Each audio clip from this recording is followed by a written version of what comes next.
আপনারা যেখান থেকে দেশের রূপান্তরের সঙ্গে যুক্ত রয়েছেন, রাজধানীর বাংলাদেশ উদ্ভিদচিত শিল্প গোষ্ঠীর কেন্দ্রীয় কার্যালয় আগুন লাগার ঘটনা আমরা শুনতে পারছি। তবে আগুনের সূত্রপাতটি কীভাবে হয়েছে এখনও পর্যন্ত সংশ্লিষ্ট কর্মকর্তারা জানতে পারেনি। তবে যেমনটি ধারণা করা হচ্ছে, বৈদ্যুতিক শর্ট সার্কিট থেকে আগুনের সূত্রপাত হয়েছে বলে এমনটি ধারণা করা যাচ্ছে। চেষ্টা চালিয়ে যাচ্ছেন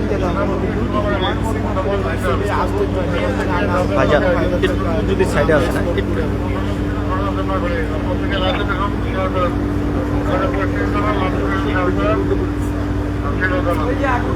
আমরা আপনাদেরকে একটু সরাসরি দেখানোর চেষ্টা করছি। দীর্ঘ 1 ঘন্টা চেষ্টা চালিয়ে 2টি ইউনিট আগুন নিয়ন্ত্রণে নিয়ে এসেছেন। তবে ভিতরে এখনো পর্যন্ত ধোঁয়ার কিছু আলামত আমরা দেখতে পাচ্ছি। তবে সেখানে এখনো পর্যন্ত ফায়ার সার্ভিসের ইউনিটই কাজ করে যাচ্ছেন। অন্যদিকে এখানে ব্যাপক আইন শৃঙ্খলা রক্ষাকারী বাহিনীর পুলিশ সদস্যদের পাশাপাশি র্যাব, বিজিবি, সেনাবাহিনীর সদস্যদেরকেও আমরা উপস্থিতি দেখতে পাচ্ছি। দীর্ঘ 1 ঘন্টা চেষ্টা চালিয়ে আগুন নিয়ন্ত্রণে নিয়ে আসা সম্ভব হয়েছে বলে জানিয়েছেন। আগুনের সূত্রপাত কিভাবে হয়েছে এখনো পর্যন্ত সেটি সুনিশ্চিত কোনো তথ্য পাওয়া যায়নি। তবে যেমনটা ধারণা করা হচ্ছে, বৈদ্যুতিক শর্ট সার্কিট থেকে আগুনের সূত্রপাত হওয়ার সম্ভাবনা রয়েছে। অন্যদিকে ভিতরে যে সকল কাগজপত্র ছিল, বেশিরভাগ গুরুত্বপূর্ণ কাগজপত্র, সেগুলো আগুনে পুড়ে গেছে বলে ধারণা করা যাচ্ছে। এই মুহূর্তে আসলে কিভাবে আগুনের সূত্রপাতটি সৃষ্টি হয়েছে সেটি এখনো পর্যন্ত আনুষ্ঠানিকভাবে ফায়ার সার্ভিস ইউনিটের পক্ষ থেকে জানানো হয়নি। আমরা আপনাদের কাছে সরাসরি দেখানোর চেষ্টা করছি দেশ রূপান্তর ক্যামেরার মাধ্যমে।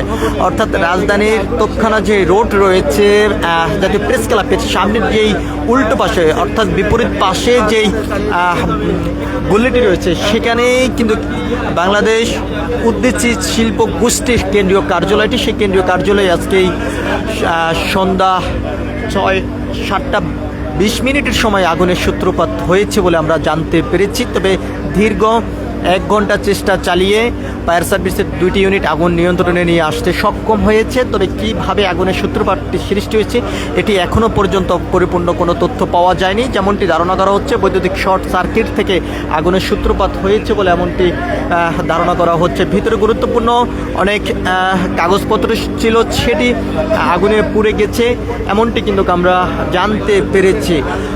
তদন্ত কমিটি করা হবে, তবে সেই তদন্ত কমিটির মাধ্যমে হয়তো বা জানা যাবে যে কিভাবে আগুনের সূত্রপাতটি সৃষ্টি হয়েছে।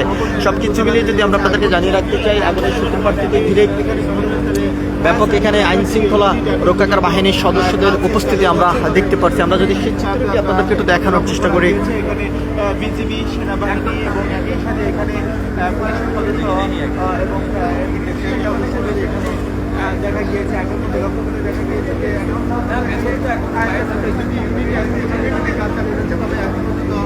আগুন নিয়ন্ত্রণে আসেনি। তবে 1 ঘন্টা যাবত এখানে আগুন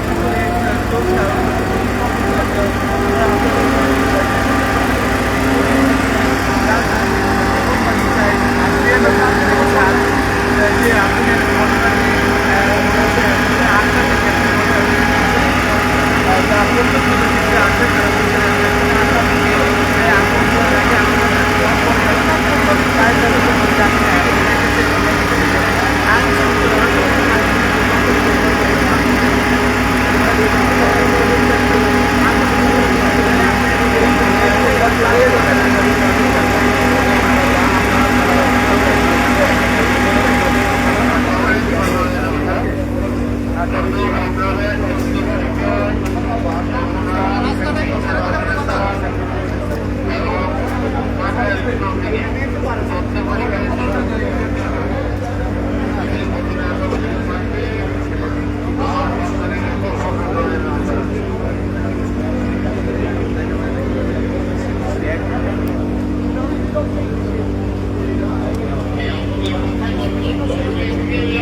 ভাই বলার অবস্থা